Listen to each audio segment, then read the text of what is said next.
Market का outlook अगले 2-3 महीनों के लिए कैसा है? और ये काफ़ी कॉमन क्वेश्चन है और सोचा मैं इसका आंसर दूँ और मेरा व्यू पॉइंट ये है कि मार्केट में अगले 2-3 महीनों तक अ, माने नो एक्टिविटी ज़ोन है या नो एक्टिविटी टाइम है। वो इसलिए कि ऑलमोस्ट दिसंबर के मिड से एफआईआई की एक्टिविटी कम हो जाएगी और हो सकता है कि एफआईआई की एक्टिविटी कम हो जाने की वजह से अपने को लगे कि सेलिंग खत्म हो गई है और एफआईआई को वापस आते-आते 10th से 15th जनवरी हो जाएगी। तो इस दरमियान में जो डेटा होगा वो काफ़ी स्क्यूड होगा और उस डेटा के ऊपर रिलाई नहीं कर सकते।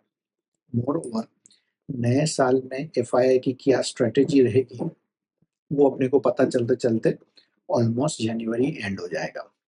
उसके बाद अपनी रिजल्ट सीज़न बिगिन होगी 10-15 जनवरी के आसपास में और रिजल्ट्स का एक मुआयना करना भी ज़रूरी है कि जो स्लो डाउन था, वो स्ट्रक्चरल वन ऑफ था या ये स्लो डाउन इन अर्निंग्स जो है वो कंटिन्यू करेगा कि नहीं।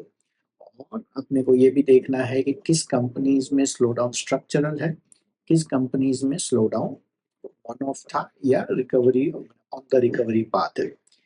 इसका विश्लेषण करते-करते ऑलमोस्ट फ़रवरी मिड होगी और इसके बीच में बजट है। तो ये जो टाइम पीरियड है, इस टाइम पीरियड में मार्केट में एक्टिविटी भी कम हो जाएगी क्योंकि कोई डायरेक्शन नहीं रहेगा। तो एक रेंज बाउंड मार्केट रहना चाहिए और एज़ एन इन्वेस्टर मेरा ये व्यू पॉइंट है कि वी शुड डू नथिंग। ना ही बाय करना है कोई, ना ही सेल करना है। हाँ, आपको कुछ एडजस्ट करना है, कुछ पैसे की ज़रूरत है या आप यूँ देख रहे हैं कि मैं कैश लेवल्स मेरा बहुत लो है और आपने कुछ प्रॉफ़िट बुक कर दिया या आपके कैश लेवल्स बहुत हाई है और आपने थोड़ा बहुत डिप्लॉय कर दिया। That is altogether a different thing, but moreover 90-95% of your equity exposure should remain invested और आप माने no activity, just watch, observe करना, ये मेरे को लगता है लास्ट नेक्स्ट 2-3 महीनों में बेटर स्ट्रैटेजी रहेगी गोइंग फॉरवर्ड।